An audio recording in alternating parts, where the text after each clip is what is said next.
الدجاج البرازيلي محمر في الكوشة على طريقتي. بعد بسم الله والصلاة والسلام على رسول الله. السلام عليكم أحبتي في الله. جبت لكم اليوم وصفة سهلة وبسيطة ورائعة. نبداو على بركة الله. أول حاجة عندي هذه الدجاجة جامدة، هي من المستحسن تخليوها تذوب وحدها، وانا كعدت مزروبة حطيتها في الكاكوطة ودرت لها شوية قارص وشوية رند وشوية ملح وحطيتها في تغلي على النار مدة 10 دقائق فقط. ومن بعد نحيتها وسيحت هذاك الماء المزية، غليتها ما كانش كما الدجاج تاعنا خير. المهم من بعد كلنا غسلتها مليح ونقيتها، نحيت لها دوك الزوائد تما شويه هكا لاصقين، وزدت لها شويه خل وغسلتها مليح. ومن بعد لهنا درت لها تتبيلات. درت قليل من الفلفل الاسود، زدت لهنا عندي رند مرحي حطيت ثاني قليل منه، عاد الدجاج يجي يهبل. ودرت قليل من الملح طبعا، وقليل من الفلفل الاحمر الحار والحلو، وزدت قليل من الطماطم المصبره مرحيه كما نقولوا، وعصرة ليمون ولا خل كما تحبوا. ومن جهه هنايا حطيت الروز في الماء، غسلته وخليته ينتفخ شويه. ولا هنا نكملوا مع التتبيله. درت قليل من الزيت، المهم قيمه 2 ملاعق ولا 3، وزوج سنينات تاع الثوم. تحبوا ديروا الثوم اليابس والملح. وانا لهنا زدت قليل من الخل. ومن بعد لهنا جبت الدجاجه تاعي وحطيت عليها التتبيله ديك، دخلتها فيها مليح،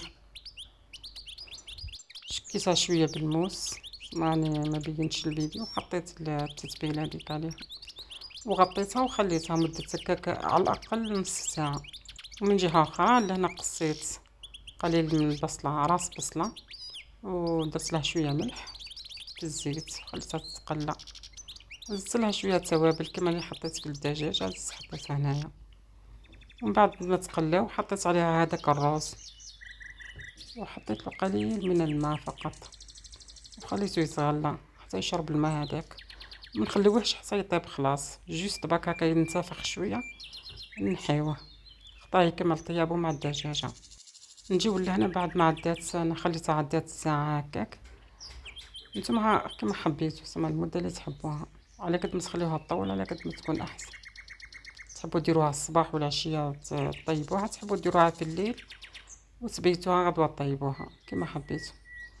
لهنا جبت هذاك الروز بعد ما برد شويه وحشيت به الدجاجه، ومن بعد علقتها بهذا الكوردون هكا باش ما يسيحش الروز، وحطيتها في الكيس هذا تاع الطهي كما قاعدين تشوفوا.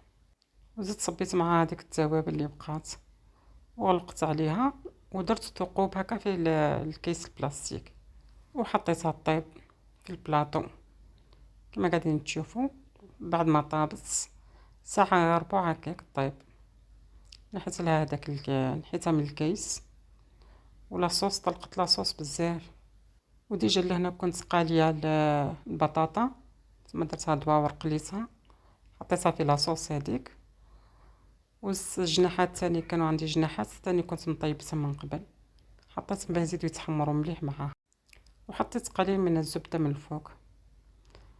والنتيجه كما قاعدين تشوفوا فيها.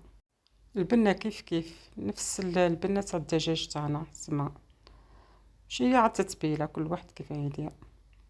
شاهدكم في الجنه. اذا عجبكم الفيديو ما تنساوش تدعموني في القناه وديروا لي شير ليصلكم كل جديد، وشكرا.